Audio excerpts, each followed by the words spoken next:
In this short video, I'd like to address that question: what is relational pedagogy? If pedagogy can be defined as reasoned, moral human interaction within a reflective educative context that facilitates the acquisition of new knowledge, beliefs, or skills, then a relational pedagogy is one that facilitates the acquisition of those skills, the knowledge, and the beliefs through the very relationship that the teacher forms with the students. I think if you reflect on those people who have been most influential in your life, you will realize that it's because you've learned a lot from them, and you've learned a lot from them because they were significant to you. You had a significant relationship with them. Hattie, in his meta-studies, has found not only the importance of techniques like feedback, providing feedback to students and so on, but that the strength of teacher-student relationships was also an indicator of success. In fact, he found, when he looked at all of the techniques and the effect of the techniques, he found this, that it is teachers who've created the positive student-teacher relationships that were more likely to have the above-average effects from the other techniques. So the teacher-student relationship for Hattie is a catalyst, if you like, that increases the success of other techniques teachers might use.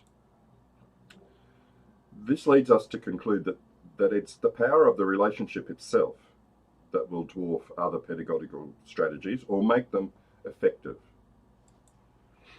Now, when we talk about relationships with students, there are some students with whom it's easy to be friendly. It's easy because they make it easy to work with them. But if we're going to use a relational pedagogy, we need to be able to use the same approach to reach students that don't make it easy to form a relationship with them. Britta Perry, neuroscientist and psychiatrist, explains why this relationship is so important. He says that humans become humane, that we develop, our brains develop in a use-dependent way from being shown how to do things through patterned, repetitive neuronal activity in relating to developmentally mature individuals. Now, this is true. Obviously, we know this is true in our academic work. This is true also in what we would call the non-cognitive capacities. If you like, it's an apprenticeship model of education. And this becomes the basic transaction in a school. The interaction between a developmentally mature adult and a developmentally immature young person. And we and the young person are the product of millions upon millions of these interactions. On the simplest level, this is why I refer to as a serve and return. The student says something, the teacher says something, the student replies. Any of those one-to-one interactions or 1 to 20 interactions are what we're talking about here in terms of a developmental sense. Now, this is true.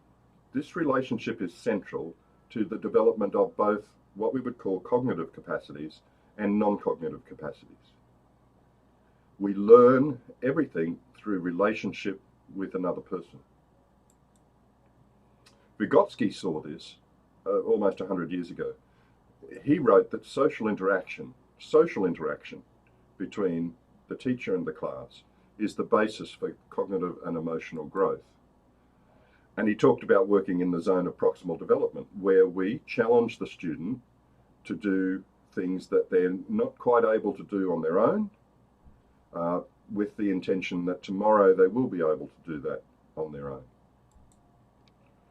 So it comes down to this: relationships are the language and the technology of teaching. They are the technology we use in order to help the young person to develop and grow. So this leads to two major principles, if you like: connection before content and connection before correction.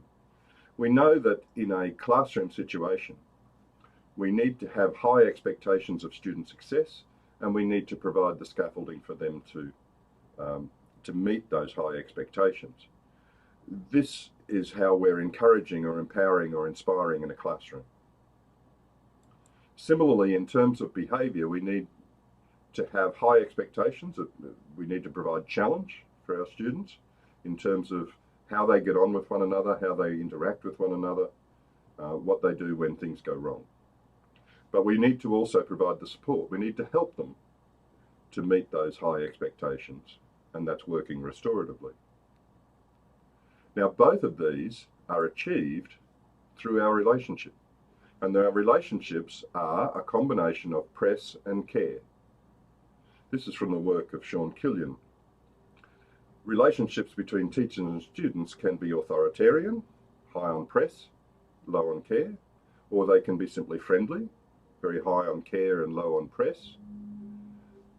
What we're aiming for are what he calls high performance relationships.